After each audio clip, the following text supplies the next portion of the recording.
আসসালামু আলাইকুম এভরিওয়ান, কি অবস্থা সবার? কেমন আছেন সবাই? আশা করি সবাই ভালো আছেন। আমি আল্লাহর রহমতে খুবই ভালো আছি। তো আমি প্রচণ্ড অসুস্থতায় আমি ঢাকা থেকে ময়মনসিংহ চলে এসেছি, এটা আপনাদের বলেছিলাম। তো আল্লাহর রহমতে এখন অনেকটা সুস্থ আছি। তো আজকে ঈদের দ্বিতীয় দিন। তো ঈদ সবার কেমন গেল তো জানাবেন অবশ্যই। আমার আলহামদুলিল্লাহ মোটামুটি ভালো গিয়েছে।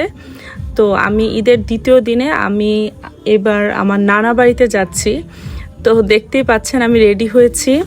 তো আমি আসলে 17 বছর পরে নানা বাড়িতে যাব।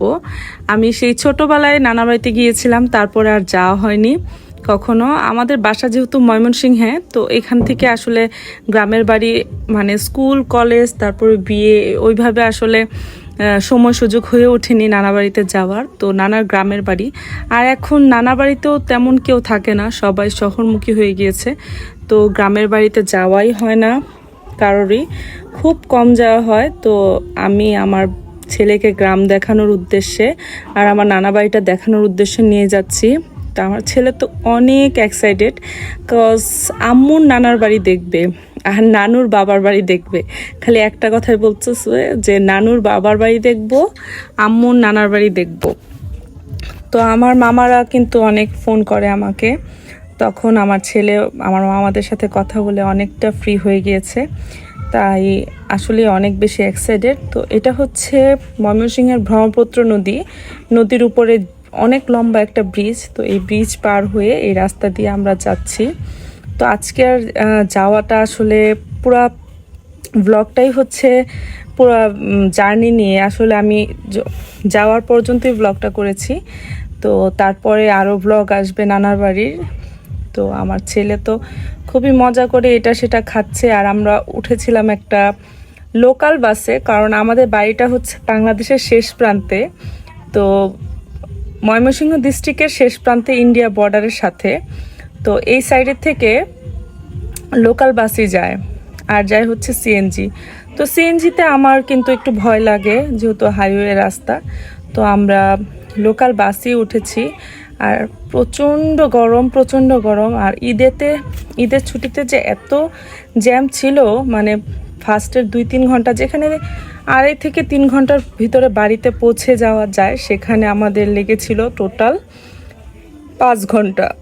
তো বুঝতেই পারছেন কি পরিমাণে জ্যাম, আর গরমে আমরা তো লোকাল বাসে অবস্থা শেষ। তারপরেও সব মিলিয়ে জার্নিটা মানে অসাধারণ ছিল। আমার ছেলে আর আমার বড় বোনের ছেলেও ছিল, ওরা দুইজন অনেক মজা করেছে। আর সন্তান যখন দেখি এরকম আনন্দ করে, তখন কোন মার ভালো না লাগে বলেন। তো তারা দুইজন এটা সেটা কিনে খাচ্ছিল, আর আমি গ্রামগুলো ঘুরে দেখাচ্ছিলাম। একদম প্রত্যন্ত একটা এলাকায়, বাংলাদেশের শেষ প্রান্তে একটা এলাকায় আমার নানার বাড়ি, দাদার বাড়ি। তো অরিজিনাল বাড়ি আর কি। তো দেখাচ্ছিলাম এই সাইডের থেকে গ্রামের ধান ক্ষেতগুলো দেখাচ্ছিলাম। ধান কাটা হয়ে গিয়েছে। তারপরে আমরা বাসের থেকে নেমে একটা অটো নিয়ে নিলাম। তো অটো নেওয়ার পরে আরও 7 মাইল যেতে হবে আমার নানার বাড়িতে। 7 মাইল পরে আমার নানার বাড়ি। তো বুঝতেই পারছেন কতটা দূরে। তো সারাদিন আমরা জার্নি করে তো আমাদের অবস্থা একদম শেষ গরমে। তারপরও আমার 2টা ছেলে, আমার বড় বোনের ছেলে আর আমার ছেলে অনেক হ্যাপি। আর অটো থেকে আমি আমাদের বাংলাদেশের শেষ প্রান্তে যে গারো পাহাড়গুলো দেখা যাচ্ছিল, যদিও এখান থেকে অনেক দূর, তারপরেও অটো থেকে দেখা যাচ্ছে পাহাড়গুলো। তো এটা দেখে তো আমার মানে ছোটবেলার স্মৃতি মনে হয়ে যাচ্ছে।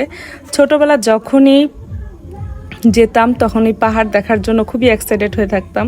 আর এটা দেখছেন একটা বিজিবি ক্যাম্প।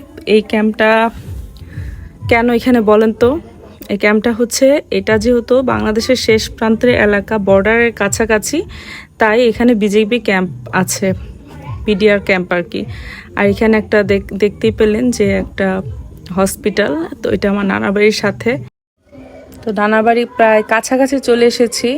আর এখন আয়ানকে শাহরানকে দেখাচ্ছিলাম যে এই দেখো বাংলাদেশের সবচেয়ে বড় গারো পাহাড়গুলো আমার নানা বাড়ির সাথে পড়েছে। এরকম দৃশ্য কি কখনো আগে দেখতে পারবে? তো তো অটো থেকে বসে বসে রাস্তা থেকে এই দৃশ্যগুলো দেখা যাচ্ছে, যদিও একটু দূরে, আমি মানে জুম করে দেখাচ্ছিলাম, কুয়াশার জন্য মানে দেখা যাচ্ছিল না।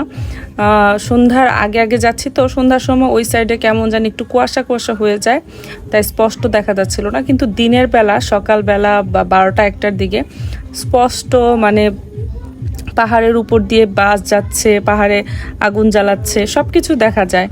কি যে সুন্দর একটা প্রকৃতি, মানে প্রকৃতির সাথে মিশে যাওয়া, মানে সবচেয়ে মানে এত সুন্দর প্রকৃতি আমার নানা বাড়ির আশেপাশে, আমি ভাষায় প্রকাশ করতে পারছি না, মানে কি বলবো, খুবই সুন্দর। আর আমার নানা বাড়ি খুবই কাছে চলে এসেছি, তো দেখতেই পাচ্ছেন এখন অনেকগুলো বাড়ি ঘর দেখা যাচ্ছে। তো এটা হচ্ছে আমার নানার বাড়ির পুকুর। তো আমি পুকুরটা দেখে আমার মানে ছোটবেলার কথাগুলো আমার মনে হয়ে যাচ্ছে, কত সুন্দর ছিল যে এই পুকুরটা। তো আমি এত বছর পরে এসে এতটা চেঞ্জ দেখতে পাচ্ছি, মানে আমার কাছে বিশ্বাস হচ্ছিল না যে এটা আমার নানার বাড়ি। কারণ ছোটবেলায় এই বাড়িটা এত বেশি সুন্দর ছিল, যদিও এখন অনেকটা সুন্দর, কিন্তু ছোটবেলার সৌন্দর্যটা আর নেই। আস্তে আস্তে প্রকৃতিও যে তার সৌন্দর্য হারায়, সেটা আমার নানুর বাড়ি দেখে আমি উপলব্ধি করতে পারছি। তো এই নানার বাড়িটা অনেক বড় একটা বাড়ি, আর সামনে বিশাল বড় একটা পুকুর। তো সব মামাদের ঘরগুলো কেমন জানি মানে খাখা করছে, মানুষ নেই। তো কয়েকজন মানুষ এসেছে, মামারা এসেছে। তো আমার ছেলে এসেই হচ্ছে এখানে ফ্রেশ ট্রেশ হয়ে, তো এখানে আমার একটা মামাতো ভাই ছোট্ট, তো মাছ মারছিল। তো ওই সাইড দিয়ে দেখছিলাম যে একটা বিয়ে বাড়ি, তো বিয়ের গায়ে হলুদ হচ্ছে, গায়ে হলুদের মেয়েরা আসছে। তো এই সাইডে আমার নানার বাড়িটা ঘুরে ঘুরে দেখাচ্ছি আপনাদের। তো বাড়ি কিন্তু অনেক বড়, অনেকগুলো ঘর, বাট থাকার মানুষ নেই। বাড়িটা যদিও ওল্ড, তবে সব ওল্ডগুলোই তো আর ওল্ড হয় না, মানে অতীতকে ঘিরে যে আমাদের জীবন বেঁচে থাকে কিভাবে, এই বাড়িটা এসে উপলব্ধি করতে পারছি। আর আমার বোনের ছেলে তো এখান থেকে সরতেই চাচ্ছে না, ও তো মাছ ধরতেই আছে। তো এটা হচ্ছে আমার একটা মামাতো বোন, তো সেও এখানে থাকে না, সে উপজেলা একটা শহরে থাকে। তো আসছে, তার সাথে গল্প করছিলাম। আর আমার ছেলে আর আমার বোনের ছেলে তো মাছ মারাতে খুবই ব্যস্ত, তো তাদেরকে টাটা। আজকের মতো এখানেই শেষ করব। নানার বাড়ি আরও ব্লগ ছাড়বো, যেহেতু গ্রামে এসেছি, 2-3 দিন থাকবো অবশ্যই। তো আজকের মতো এখানেই শেষ করছি।